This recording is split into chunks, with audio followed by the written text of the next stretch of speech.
Hello, this is Simply Cheri and I am Simply Cheri. Welcome back to my channel.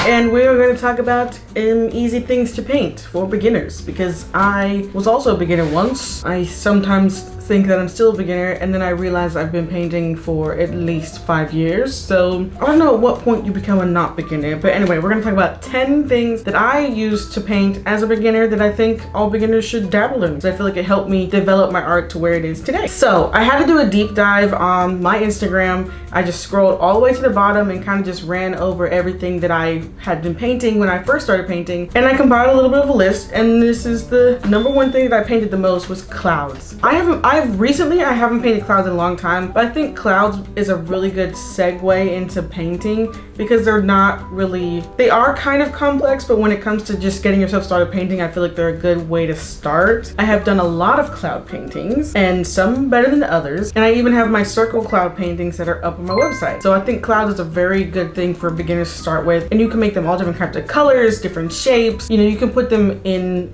basically anything. So I feel like they're a good way of just making yourself paint something. The second thing that I painted a lot was landscapes, and not just like landscapes like, oh, there goes the mountain and the trees and the water, which I did do that, but also like the ocean, you know, you got the sky with clouds, and you have the water, and I feel like it started making me look at life differently, and that sounds really too deep, way deeper than it should, but that's kind of the gist of it. You know, you start like looking at things, you're like, oh, I wonder if this would look nice as a painting, like, yeah, I kind of like this, and then getting it to paint, and I feel like it helped me practice depth, because some of the horizons when I first started, you're like, why does it look like that? It doesn't make any sense, and I feel like continuously doing that helped me practice depth in my paintings, and also contrast between like the sky and the earth, or the trees and the mountain. Just really, I think it helped. Third thing that I think people should paint are night skies. Not like just the sky itself, but like night skies with stars, but also with like tree silhouettes. Because I feel like it just gives a different little bit of dimension, and it made me feel kind of more like an artist. I can't really explain why,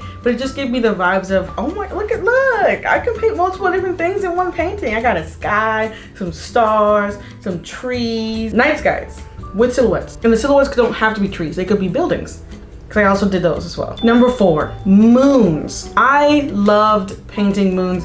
I still like moons. I like different kinds of moons. Apparently the moon that I was born on my birthday was like a sliver of a moon, so like a super skinny crescent moon. Love painting those too. But painting the moon is just, it's fun. It's not something that's super time consuming. I feel like it allows, just like clouds, kind of just allows people to just paint something and feel accomplished, because the sense of accomplishment is something I needed most as a beginning artist, because it just felt like if I didn't finish a painting, then I'm a failure. Or I could just tell myself like, oh, look, you accomplished this today. Like, good job, Halie, like pat on the back. And moons, I like them because, again, with like the clouds, you can paint them any color you want. I mean, you're an artist. You have choice of doing whatever you want. I made a pink moon. I think I had a purple moon. And when you see the end of the moon, you can practice like glowing and how to make things look like the area is glowing. I think it was fun and a very easy segue into painting. And when you have times that maybe you're going into art block, can I stop stuttering? Maybe you're going into art block, painting a moon, you can feel a sense of accomplishment, and maybe it will help you not have art block. Number 5, mountains. I loved painting mountains. I kind of was scared of painting them at first, but they're a lot easier than I thought they would be. You know, you have your basic triangle, and then you can use a sponge or just any random brush, and you just stipple the dark shaded part on one half of the mountain and a light shaded part on the other part of the mountain, and then maybe add some little darker parts, because you know mountains have dimension within them, and it starts to form together. And there's a painting I did, I think I put it up, or I'll put it up, and it just, when I finished it, I was like, I can paint. I felt super accomplished. Now let me say, looking back on these paintings on my Instagram did kind of make me feel a little bit like, you know, a little bit cringy, but I have to say that, you know, that's the starting point. Art is something you can improve on as you continuously do it. You have to work at it.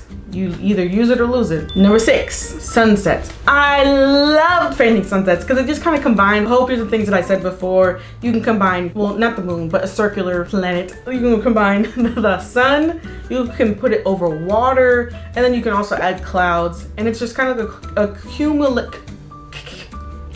accumulation of a whole bunch of other things that you practiced previously.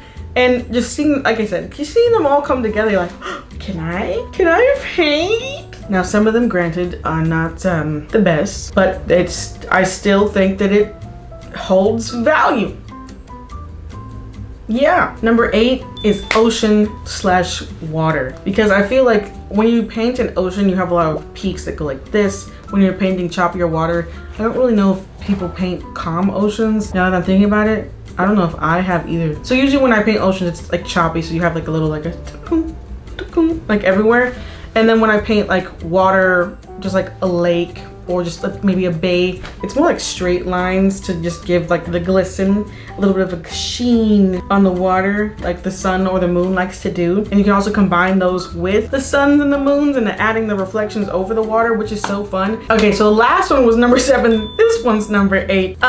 Cherry blossoms, cherry blossom trees to be specific. When I first started painting, when I was doing my master's, I think one of the first things I painted was a cherry blossom tree, like on a mountain on the back of a jacket. And while it was a thing, it was a lot easier to paint than I thought. I feel like it's the ease of getting into painting it isn't as hard as I might have thought when I first thought about the idea of painting a cherry blossom tree. When I first did it, you just use a couple of Q-tips, get the paint and or you can use a paintbrush, you know, just really, you can play with it. It doesn't have to be perfect. I do think cherry blossoms can be an easier painting to do.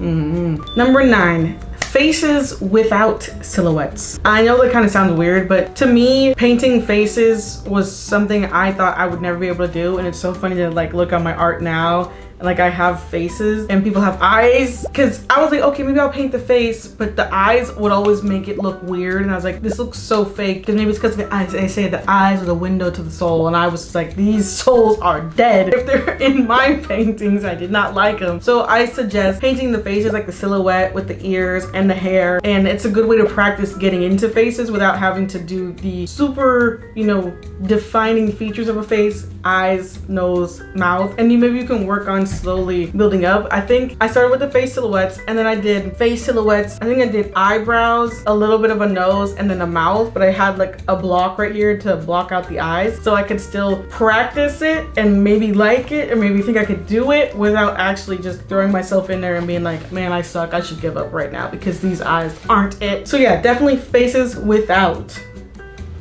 faces. So face silhouettes with hair and ears, but no features.